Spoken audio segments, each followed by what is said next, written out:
Chapter 6. Long before she reached Front Street, she heard the beat of army drums and the shrill piping of the fifes. Trim lines of redcoats marched up and down the streets and formed in squads and companies on all the wharves. The East River bristled with the masts of small sloops and riverboats, while overhead white gulls circled with loud cries. But nowhere could Ellen see the fat, broad-beamed boats of the farmers or the oystermen from Jersey. Near the market house, she stopped as a spindly little man pushing a wheelbarrow with only 2 small pumpkins in it. "Where are the oystermen's boats?" she asked anxiously, "or the farmers' boats from Elizabethtown?" "Oh," he said, "not many of them came over today. Food is scarce and the oyster catch was poor. Those who came started back a few minutes ago." "Back!" cried Ellen. "Why, they can't have gone yet. It's too early for them to leave." "Well, they have," he said. "Only British boats here now." "You must be mistaken," Ellen said. "They must be at another dock." She'd have to hurry to find them. "Look for yourself, boy," the man called after her. "They say 20 boats are taking troops over to Elizabeth today." With her heart pounding wildly, Ellen ran from one dock to another, all up and down Front Street. She raced among the chests and barrels and great coils of rope as she looked at every boat tied up there. She darted among the soldiers and the seamen, but no one stopped her or noticed her. The man was right. There were only British boats, filling up with soldiers, all along the waterfront. The men sat on planks and were crowded together as closely as kernels of corn on a cob. "What can I do now?" she thought desperately. "There isn't even a fisherman or an oysterman to ask for a ride." She jingled the coins in her pocket. If I dared to ask. It was plain to see that nothing could be done. She felt as gloomy as the dark water lapping at the end of the dock where she stood. Those redcoats, they think they own the whole world. She'd tell grandfather what rough men they were, with hard faces and loud voices. They pushed and shoved and cursed as they climbed on board the sloops. She'd tell grandfather the docks had not been like this when she came here with him on Sunday afternoon. Surely he would understand there was nothing she could do. But he'd never understand why she was late when she had started out at 9 o'clock. "I can't go home and tell him I dropped the bread," she cried. "He told me to hang on to it. He'll never forgive me for letting those boys grab it away from me." Perhaps she could get to Elizabethtown on one of the redcoats' boats. It was probably dangerous, but it would be better than going home to face grandfather's disappointment. Perhaps, since no one seemed to notice her now, she could slip on board quietly and hide herself under a seat. No one would find her there. "You could do it," she said to herself. "You could make yourself do it." As she stood there staring at the boats, trying to get up enough courage to start, she was surprised to see one of the redcoats lean across the side of the boat and grin at her. He was a husky man, with a dirty fringe of scraggly hair beneath his black hat. She couldn't take her eyes from his large nose. It was as big and red as a sweet potato. "What you huggin' so tight?" he asked her. "Smells right good." His fat cheeks shook when he spoke, but his nose looked as if it were anchored fast. "Oh, don't pester the boy, Dow," said the sad-faced soldier who slumped over beside him. His mouth drooped at the corners and looked as tired and woe-begone as his eyes. Then he leaned across Dow and said, "I've got a boy back home in London who looks like you. What's your name?" "Ellen Toliver, sir," she answered. "How's that?" Ellen gasped. She had forgotten how she was dressed, but with all the noise he apparently had not heard her. Raising her voice, she said, "I said my name is Toliver, sir." "My boy's name is Tom, but he looks like you. Same pale face, same big eyes. Makes me homesick to see a boy who favors Tom," he said forlornly. Ellen could see by his sad face that he really was homesick, but he also looked kind. Perhaps she dared ask him if she could just ride across the bay with them. But these were British soldiers. How could she trust an enemy? Before she could decide what to do, she felt a tug at her blue bundle. "Smells like fresh bread there," she heard the big man say. Quickly, Ellen snatched the bundle away. Then suddenly she, herself, was seized around the waist by 2 big red hands and whisked across the side of the boat. She was too surprised and frozen with fear to make a sound. The man with the red cheeks and the sweet potato nose laughed as he squashed her down on the bench beside him and clapped a big hand over her mouth. It smelled of fish and salty biscuits and almost smothered her. "No noise from you," he muttered. The shoulders of the two redcoats closed the space above her head. What was happening to her? This wasn't what she had meant to do. She felt as if a hummingbird were caught inside her chest. Her heart was beating so fast. She stared at the wet brown planks of the deck and the row of black boots and white leggings that stretched to the other side of the boat. The man bent down and grinned at her.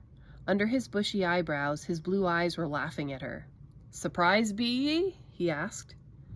Ellen could hear the homesick soldier on the other side say impatiently, "What are you doing that for, Dow?" "Because I'm hungry as a bear in spring, that's why.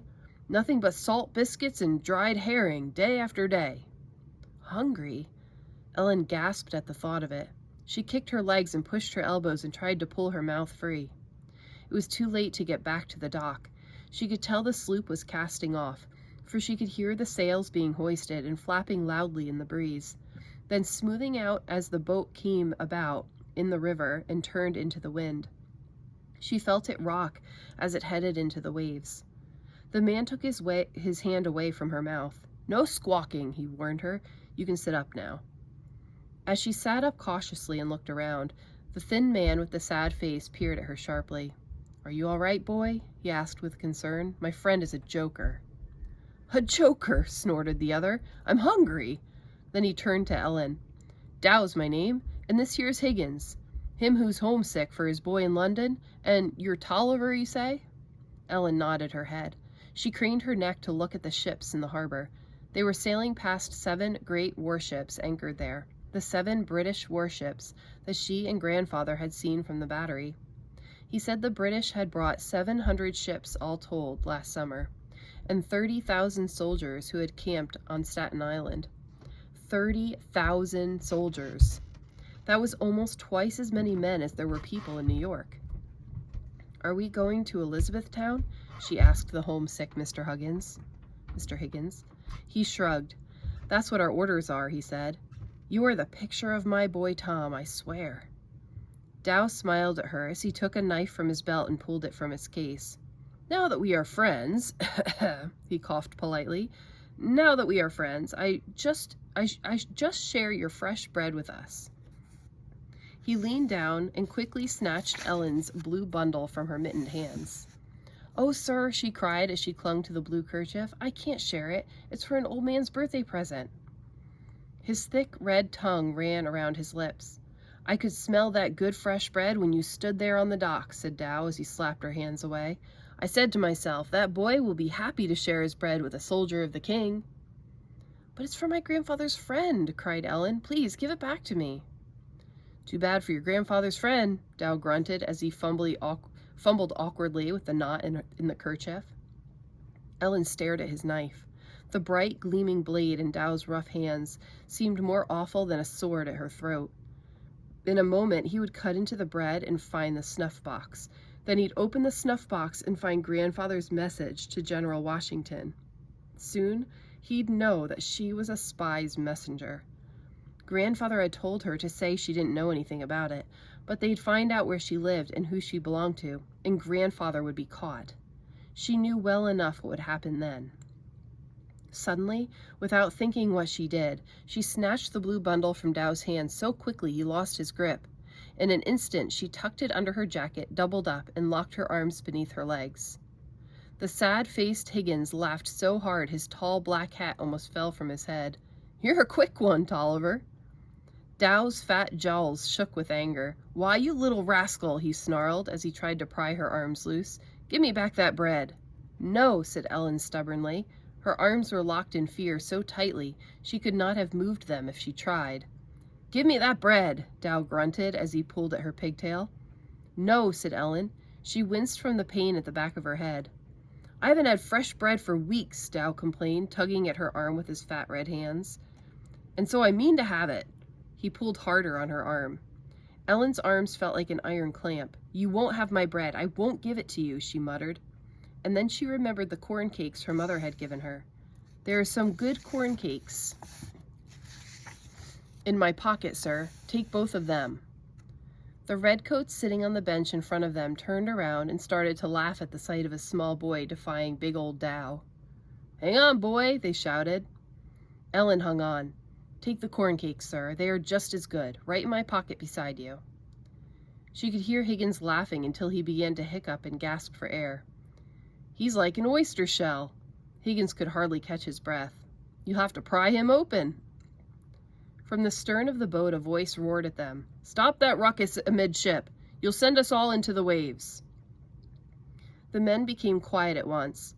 In the silence, Ellen heard only the waves banging along the sides of the sloop, and Higgins' muffled hiccups. She held her breath as she sat doubled up over the bread. If the officer had seen her, that would be the end of her. She was grateful the broad shoulders of the men covered her. At last Dow shrugged and said from the side of his mouth, "You little scamp, I'll take those corn cakes." "They're in my pocket. Take them all, and welcome." Dow cut a piece of corn cake and put it in his mouth on the end of his knife. "That bread is squashed flat by now, so keep it. I hope the old gizzard likes squashed bread." Higgins nudged her with his sharp elbow. "Not bad, Toliver. You're a spunky little rogue, just like my Tom back home." Ellen glanced up at Higgins. He seemed to mean what he said. No one had ever called her spunky. She eased the blue bundle up under her jacket and kept her arms tightly locked across the bulge as she cautiously sat up.